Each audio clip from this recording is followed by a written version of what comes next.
and thank you for watching the Binge List, in which I share with you some of my favorite films and shows on platforms available on Tata Sky Binge. My first pick is a show that really got under my skin, The Undoing on Disney Plus Hotstar. The 6-part limited series is, as we say in India, star-studded. Nicole Kidman is lead and executive co-producer. She plays Grace Fraser. Hugh Grant, his handsome face now frayed but the British charm still intact, plays her husband Jonathan. There's the formidable Donald Sutherland playing Grace's father Franklin Reinhardt. Edgar Ramirez as Detective Joe Mendoza, and terrific teen actor Noah Jupe as Grace and Jonathan's 12-year-old son Henry. The Frasers live in an idyllic circle of wealth, influence, and luxury. She is a therapist and he a pediatric oncologist. Henry attends an elite private school. They have a happy marriage and a great relationship with their son. But the title sequence, in which a little girl, Grace presumably, bursts a large bubble, foreshadows what is to come. Trouble arrives in the form of Elena Alves, a scholarship mom who, at a high-powered school committee meeting, whips out her breast to feed her infant daughter. Elena is smoldering, beguiling, and deeply unnerving. She starts to show up a little too frequently at places where Grace happens to be. The Frasers' happy family facade soon unravels. The Undoing has been created by David E. Kelly, who was also behind Big Little Lies, and directed by Suzanne Bier, who earlier directed The Night Manager. The series is based on a book called You Should Have Known by Jean Korelitz. Kelly and Bier changed the book substantially, making it a psychological thriller, but also a portrait of class war, privilege, and marriage. Early in the series, we see Grace advising her patients about their relationships, but the truth is that she herself is in love with a man who she doesn't know after 14 years of being his wife. Kidman, her alabaster face framed by her blazing orange hair, is superb as a woman struggling to keep afloat as the foundation of her life crumbles. She's fierce but also desperate and broken. Hugh Grant is terrific casting. His mannerisms, the pursed lips, half-smile, crinkling eyes can come off as alluring or deceitful. There's also the enduring memory of the adorable heroes he has played in romantic comedies like 4 Weddings and a Funeral and Notting Hill. Like Grace, we want to believe in him. The Undoing is tense and twisty, but it's also beautifully shot and glossy. The plush New York apartments, Grace's velvet and chiffon wardrobe, the textures of rich, meticulously curated lives are on display. The polished visuals underline the degrees of deception being played out. Stories about rich lives falling apart usually offer a degree of perverse satisfaction because we feel that while we may not have the money, at least we're happier. The Undoing is too complex for that. Instead, the series asks us to consider if we can truly know anyone, even those we know. I guarantee that you'll binge watch this one. My second pick is a title from a new platform that's been added to Tata Sky Binge, CuriosityStream. CuriosityStream is devoted to documentaries. One of the best you can find here is Tower. On August 1st, 1966, a man went into the 27th floor of the clock tower at the University of Texas in Austin and started randomly shooting people. He wounded 31 people and killed 14. But Tower is not about the killer. We're told little about him or what caused this rampage.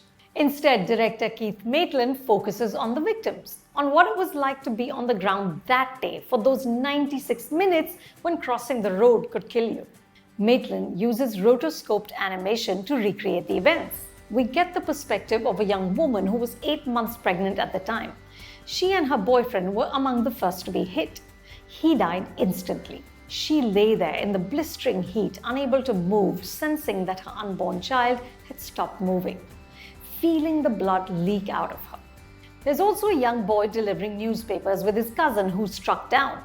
We get the perspective of the policemen and civilians, some of whom risk their lives saving victims and eventually kill the gunman.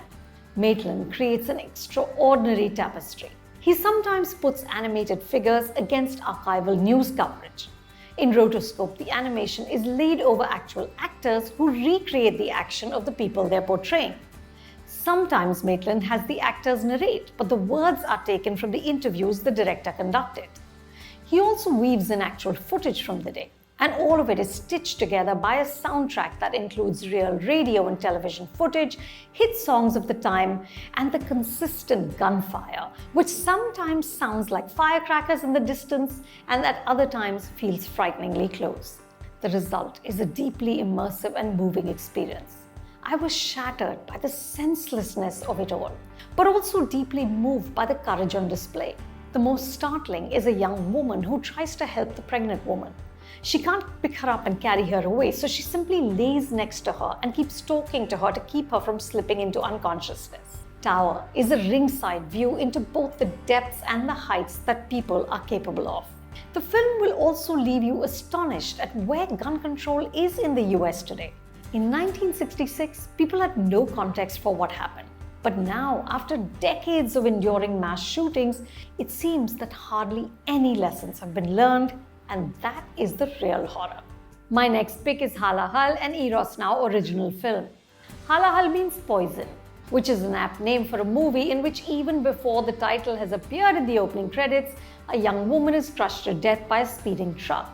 And the poison is all pervasive. No one can escape the nexus of corruption, greed, and violence. The film begins on the Ghaziabad highway, and we've all watched enough movies to know that nothing good ever happens in places like this, especially in the middle of the night. The police hurriedly declare that the girl, a medical student, committed suicide, but her father, who is also a doctor, refuses to believe it. Dr. Shiv instinctively understands that his daughter Archana's death is part of a larger conspiracy. He enlists the help of a local cop, Yusuf, to help him wade through the muck. Yusuf, played with just the right mix of seriousness and swagger by Barun Sobti, is hardly clean himself. He seems like a direct descendant of Chulbul Pandey in Dabangg, happy to skim money wherever he can. But here, Yusuf finds himself embroiled in something more dangerous than he had imagined. Debutant director Randeep Jha earlier assisted on films like Anurag Kashyap's Ugly and Dibakar Banerjee's Shanghai, and is obviously a student of the dark arts. By which I mean that, like those directors, Randeep isn't interested in cinema as comfort food. Instead, he and his writers, Jibran Nurani and Zishan Kaidri, who also wrote Gangs of Wasipur, plunge us into a netherworld where the goods aren't drugs or gold, but MBBS seats. It's a scam that preys on vulnerable students, anxious parents, and that specifically Indian aspiration, Mera bacha bade hoke doctor banega. Randeep and his DOP Piyush Putty make good use of the small-town, semi-rural UP landscape.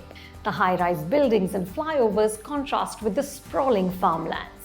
The modern facade barely disguises the medieval mentality. Sachin Khedekar, playing Dr. Shiv, captures the anguish of a parent who's lost his child, but also a parent who discovers that he didn't really know his daughter. It's a different kind of grief.